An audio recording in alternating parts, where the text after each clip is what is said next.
കുരിശപ്പം മുറിച്ചില്ലെങ്കിൽ പിന്നെ എങ്ങനെയാ പെസഹ ആവുക?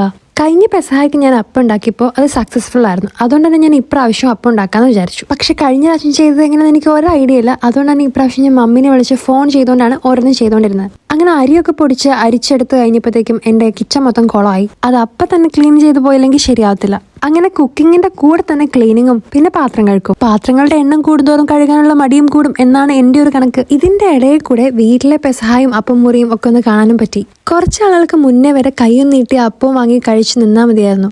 അന്നൊന്നും ഇത് എങ്ങനെ ഉണ്ടാക്കുന്നതെന്നുള്ളത് അറിയ പോലും വേണ്ടായിരുന്നു. അങ്ങനെ അപ്പത്തിന്റെ മാവൊക്കെ സെറ്റാക്കി ഞാൻ പിന്നെ പള്ളിയിലൊന്ന് പോയി വന്നു. 7 മണിക്കായിരുന്നു കുർബാന കഴിഞ്ഞ് ഇറങ്ങിയപ്പോൾ ചെറുതായിട്ടൊരു മഴയൊക്കെ ഉണ്ടായിരുന്നു കേട്ടോ.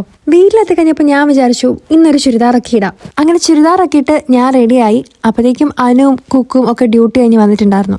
പിന്നെ എല്ലാവരും കൂടെ കൂടി ടേബിളൊക്കെ അറേഞ്ച് ചെയ്ത് അപ്പമൊക്കെ കൊണ്ടുവച്ച് ഞങ്ങളുടേതായിട്ടുള്ള രീതിയിലുള്ള പ്രാർത്ഥനയും ബൈബിൾ വായനയും ഒക്കെ കഴിഞ്ഞ് അപ്പം മുറിച്ച് ഞങ്ങൾ പെസഹ അങ്ങ് ആഘോഷിച്ചു. 11:30 ആയപ്പോഴായിരുന്നു ഞങ്ങളുടെ അപ്പം മുറിക്കൽ. അരമണിക്കൂറുടെ കഴിഞ്ഞ് ഞാൻ ദുഃഖവെള്ളി ആവുന്നുണ്ട് ഞങ്ങൾ പിന്നെ തിടുക്കത്തിൽ അങ്ങ് ഭക്ഷിച്ചു. അങ്ങനെ ഈ വർഷത്തെ പെസഹായും തീർന്നു.